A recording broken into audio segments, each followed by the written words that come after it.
everybody, this is Michelle with Creative Operation and Country Craft Creations. Today I just want to do a quick video on how to make these button dangles that I shared during a hashtag Crafty Goals 2024 video. In April 1st, I did a video and I shared how I smashed some buttons that I had from close to my heart.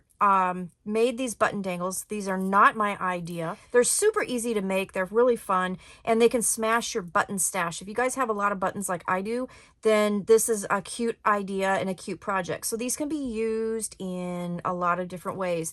The way that I'm going to do them is putting them on a lobster claw so that they are interchangeable. So they're also very, very simple to add to things if you do that. So you can make a bunch, kind of have them off to the side, and then if you make like a album that needs something like dangling from the spine, or a traveler's journal, junk journal, you can even do them with your glue bottle pin. If you put an earring back on your glue bottle pin, it has holes in it. So then you can take your little dangle and you can just attach it into the little eye of that earring back, and then you have a cute little dangle for your glue bottle. So that is another idea. So anyway, I made this one. I'll show you this one. You can use all kinds of different charms on the bottom. This one has this really cute little iridescent plastic tassel that I had. Used buttons, used some beads from my stash, and then this one I just used some baker's twine. And really simple and easy to do. You just tie a knot and you're done, and then you've got this cute dangle. This one here, I had this tassel with all of these beads on it that I bought. I can't remember where I found this. I think maybe Joann's, but I thought that was cute, and I thought that the colors matched with the blue buttons that I was trying to smash. These buttons again were from close to my heart, and on this one here I just had a few left about the same size, so I just layered them with some spacer beads that I had in my stash and then created that dangle. This dangle here, I wanted to make a short one, so I just kind of did it from the bottom up and then added that cute little charm there, that little heart charm, and so I've got that one. And then I I went through my stash and I had all of these black and gray beads that I put together because I had this black charm that I just purchased from, where did I get that from? I think Hobby Lobby. Anyway, so I put that together and made a really cute charm. So then I thought, well, I'm going to show you how to do this. I'm going to use buttons that I had left over from Country Craft Creations. These were in my design team package, and I had a whole ton of them. I used so many of them in my project. It wasn't even funny, and I should have counted them because there isn't a count on here, and I don't know if it is online or not, but there was so many, and I still have like this many left over after I used them all in my project, and I tried to use as many as I could. And then I picked out some here so I can show you how to make the dangle today. So great deal from Country Craft Creations. They come in different color packages, and then you get like all sorts of different sizes and shapes, and some with writing, some with not writing. I mean, they're just really cool. So I can make several more. So anyways, I picked out my buttons. Now the first thing we need to do is you need to have a way to thread all of this stuff. So I went through my stash of jewelry making things, and I had these. I bought these 100 years ago. I still have several packages of them. They are flexible beading needles, which work really great for this particular type of project. Beading needles need to have an eye that's going to be thick enough to hold the thread that you're using. So the flexible ones are really good because you can see the hole is pretty big. I hope you can see that. Let me take one out of the package. The hole is really big, and I hope you can see that. So you can thread through, and then this is really nice and flexible too, so it works really well. The other thing you can do, which I did actually on the blue buttons, is you can use a floss tool. These are super cheap at all sorts of stores, and they work really, really well for thread through buttons. So you can use either one you want. Now, thread as far as that goes. This one I used baker's twine. On this one here, I'm going to use this So Easy fancy floss that I've had in my stash for a really long time. This is a really nice one. And then the thing that I like about this one is that when I tie the knot, I can actually use my lighter and I can melt the knot, which is what I did on this one. So you notice this one doesn't have a tie at the top. So it has the tie is at the bottom. You can see the knot. So after I did the knot, then I just went ahead and melted the thread, and it worked really well. So just a couple things to be aware of if you're going to want to do this and try to melt the knot.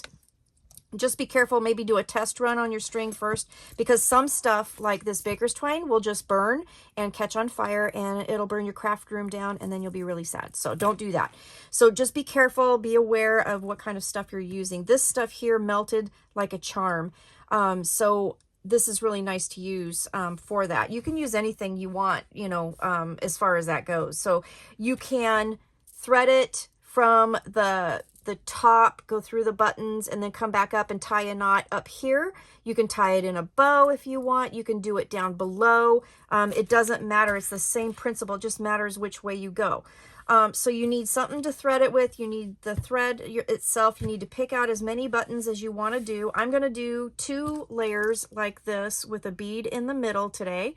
The other things you'll need is a lobster claw. You'll need a couple jump rings. You'll need a charm. Okay, so I picked out this charm here that I bought with the kit that I bought this from. So it was in kind of a celestial thing, so I thought that was fun, and then I thought the purple would be really pretty. And then you will need, or I'm going to use, you don't really necessarily have to have it, but you need to have a bead for the middle. Now, the only thing is just make sure your beads have a big enough hole to accommodate 2 layers of your thread when you thread it through, okay? So super simple to start. First thing we're going to need to do is add our jump ring to our lobster claw. Good rule of thumb is never pull them open. You always want to twist them side to side. Some are easier than others, and some you can do with your fingers. Some of them you will need tools to do them with, whatever is comfy and easy for you. This one, the metal is pretty malleable, so I'm able to twist it, but just don't pull them apart. You'll never get them back in a nice circle if you do that. So just literally, and hopefully you can see this. Let me see if you can see this. You just twist, okay?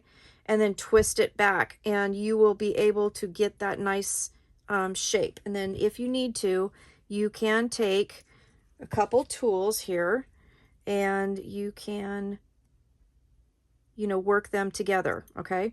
But that's kind of a basic way to do your jump rings, but it's really important that you twist and not pull, okay? So I'm going to twist again, and then I'm going to go ahead and attach one extra one to my charm, okay? So making sure that is down where it needs to be. All right, so we got that ready to go, and then we just need to thread our needle here. And again, I used the floss threader, it worked great. So then you just start beading. So then you need to decide if you're going to go from the top down or the bottom up. What I'm going to do is go down and loop and then go. I've got it in order, okay? So here's my top, here's my buttons, here's my bead, and then so on, okay? So I'm just going to go through and thread these through. Doesn't matter if they have 4 holes or 2 holes in your button, just go ahead and pop them on and just make sure your thread's still there, okay? And I'm just going to layer these on. This is where I need to have some music because you don't need me to yammer on, so maybe I will do that. I don't know. And then we get to the middle. I'm going to put my bead on, okay? We can pull our thread through, okay? So we have this much threaded, okay? Now we're just going to go the other direction. Here, put the second layer on. So just thread, whoops, thread your beads, or your buttons. Don't drink too much caffeine while you're doing this, you know, so you're not so shaky. Yeah. All right, so we get our beads, our buttons, our beads. You know what I'm talking about. Good gravy. All right, so we got this. And then we'll loop through that jump ring that I added. Okay, we'll pull everything through. So now you should have something that looks like that. And then we're just going to go back up, okay? So we're going to make sure that we don't go through our charm, because otherwise we will undo it. And then we're just going to go back through. Now, if you have a button that has 4 holes like I do, just go in the one that's opposite of the thread that you came in, okay? So that everything stays even, and make sure that your thread doesn't get dislodged from your needle. And we're just going to go back through, and my thread just came out of my needle. So just rethread it. Okay, and then just go up through your buttons. I did it right. I said buttons instead of beads. This is a little bit trickier just because the thread's in the way now and they're not loose, but to get the hang of it, it works really good. Okay, now I'm in the middle where I'm going to be doing my beads, so I'm just going to pull my thread through and just kind of give me a little bit more slack, a little bit more leeway to work with. And then I'm going to go through that bead. And this is why you need a hole that's big enough to accommodate the thread. Okay, so we're going to pull that through. I'm going to go ahead and pull that through.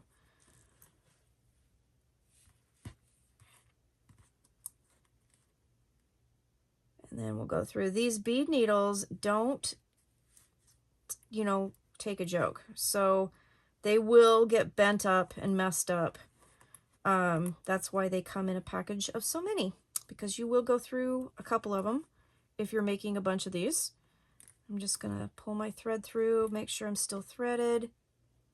By the time you're done with this, your needle is a mess. The flosser actually worked really good, and it was a little stiffer to use instead of this kind of malleable needle. But the flosser, because the eye was so open, I had a harder time with keeping the thread on it. So it just took a little bit more patience to do it. Okay, so I'm through now, and you can see that my lobster claw fell off, but that's okay. Just put that back through, and then you're done. So then it's just a matter of tying your knot. So I'm going to make sure that I do a square knot, okay? So I like to just, I kind of have a mantra in my head, right over left, okay? Tighten it, and then left over right. Okay, and then I like to throw one more throw in there for measure, okay?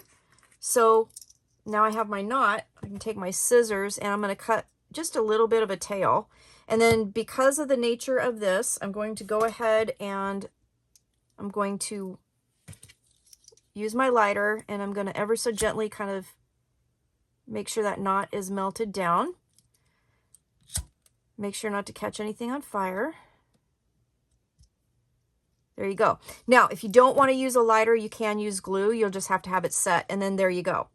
Okay, so that is literally all I did to making these. And then, you know, kind of the whole thing is that you can do whatever you want to do. You can make all kinds of, you know, different combinations. You can use all kinds of tassels, charms. You don't even have to do that if you don't want to. You could use a button as a charm. All you have to do is thread a jump ring through the hole, and then you could have a button hanging off the bottom of it as a charm. So that's basically all I did. Pretty super simple to make. You just need a couple things, and you just need a couple buttons.